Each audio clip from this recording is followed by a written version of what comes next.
Wine Surger Advent Calendar 2024. And it is clinging to the sides of the glass. It's so beautiful.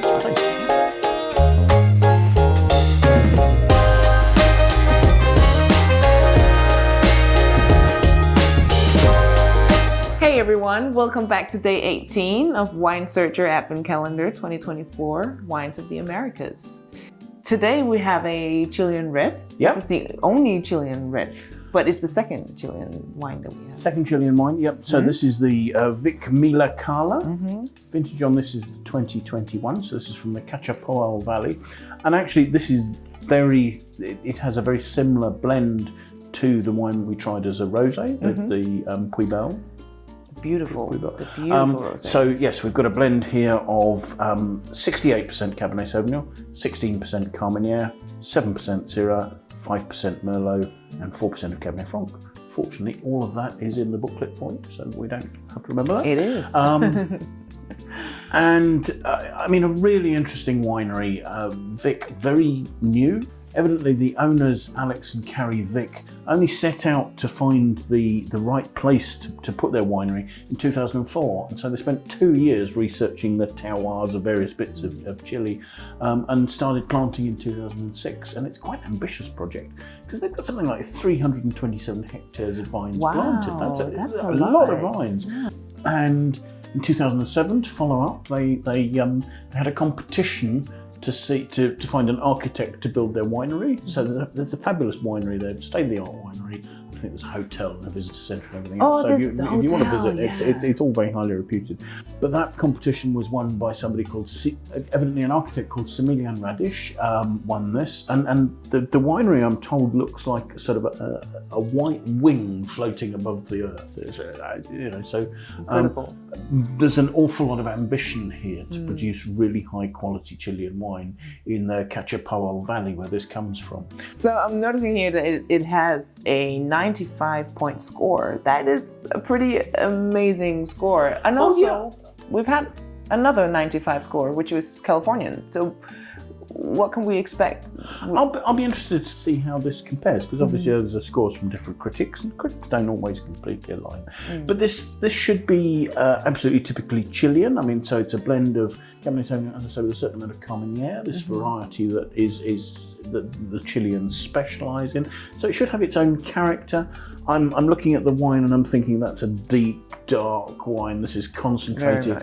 It's a wine that certainly it's a wine that's been aged for 20 months in oak, so that's quite a long time to age. That's a long time, yeah. And again, as with the rosé, they've used this technique of using what they call barrels. So the idea of the barrel trying to add some sort of terroir, sort of feel of the location into the wine by toasting the barrels with oak that's come from their own forests. And this is all being done very sustainably because they don't actually cut the oak trees down.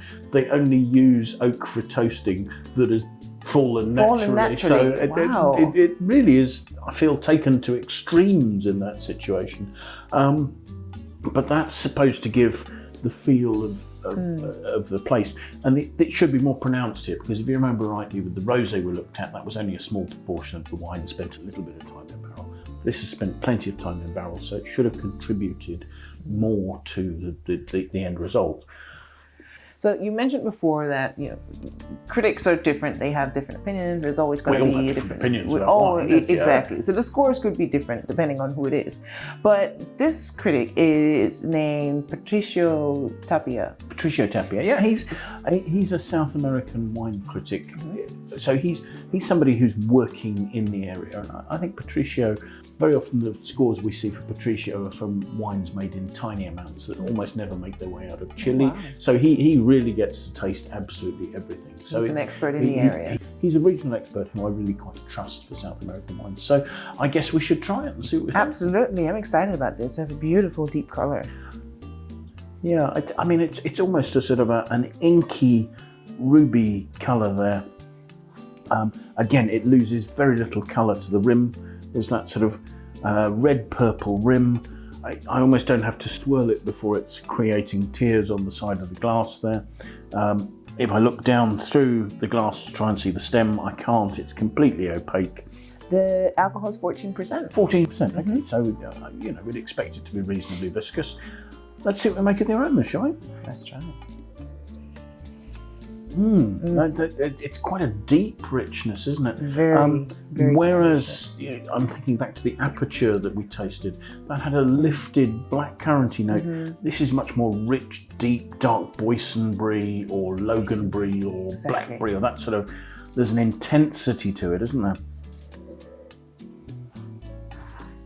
Yeah, it reminds me when you elderflower, but the fruit. Oh wow, yeah. Actually, elderflower is an incredibly concentrated, or elderberry is an incredibly concentrated dark thing. Yeah, it's got that sort of intensity, hasn't it? But I think the other thing about elderberry, it's got a wonderful freshness, and you can get that. There's something in here. There's a sort of a juicy, lifted, almost minty sort of note to the freshness.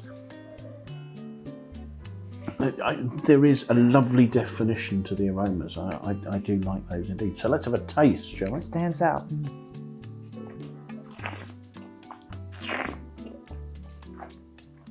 That's concentrated. It's structured. You know, this might be a wine that you might actually want to keep for a little bit to allow it to soften. Yeah. At the same time, there's a real richness to the fruit. Again, that sort of concentrate. You're talking about elderberry. It's got that sort of almost inky concentration. You can feel juice oozing from berries in this, can't you? I imagine a hand grabbing berries, slowly squeezing them. The concentration of that is absolutely fabulous, isn't it? Oh, this is a lovely. And yet it's structured, and the structure is slightly drying, but it's not bitter. It's quite velvety textured. It's smooth. Yeah, it's definitely drying, I would say. Yeah. And with that drying note, do you see there's a little bit of perhaps cedary oak just sitting there? It's very well integrated. It doesn't stand out. No. It doesn't stand above the fruit. It's within it. Were you saying it was spicy? It's spicy. It's a little bit spicy, isn't it? Yeah. I think there's some really delicate sweet spices right at the finish there, and that could come from the oak. Oh yeah. No, that's where that will come from. But actually, what I'm finding now, as it's been in my mouth a little longer, is that you're getting a sort of a lovely, clean red fruit at the finish. It makes me think of mulberries. That sort of really lovely, fresh, juicy mûr sauvage. So it's that slightly, they probably say it in French accent, but it's that sort of slightly wild raspberry sort of note, really juicy and fresh. I think there's something very much like that at the finish in this as it ends. Alcohol seems very well in balance. I'm not seeing that particularly standing out. No, it simply doesn't stand because there's such concentration of fruit, and the fruit is juicy and open, and it's not being overpowered by the oak. I like how it just sits there. Like I after just one sip, you still get the experience. Like it really stays with you. There's a self-assurance. It's not trying too hard. It's not bursting out of the glass with overripe things. It's got a freshness and a persistence that's really enjoyable. I think that's. And I don't think it's particularly expensive. What is this? It's $46. It's coming all the way from Chile. It's a really good. And I think it possibly has the potential to age reasonably well. Although actually, I think it's quite enjoyable now. It's quite enjoyable now. The drinking window is quite short. It's 3 years, from 23 till 26. I mean, I think that might be an underestimate. I think this has good acidity, it has good concentration, it would probably last longer than that. Having said that, I think it's reasonably approachable now. So maybe give it a year or so to settle down, but you could probably keep that for 5 or 6 years quite happily. So I think our consumers will be happy to know that, because I think it's one of the wines that you would want to get your hands on. It's the price is amazing, and I'm really impressed by that actually. Yeah. Me too. So if you're interested in getting this particular wine or any of the other wines, I think we've been through a good chunk now, 18. I think it's been an incredible journey so far. So if you want to check out any of the wines and figure out where you can find them, scan the QR code and go to winesearcher.com, and yeah. We'll do everything we can to help you find them. Yeah.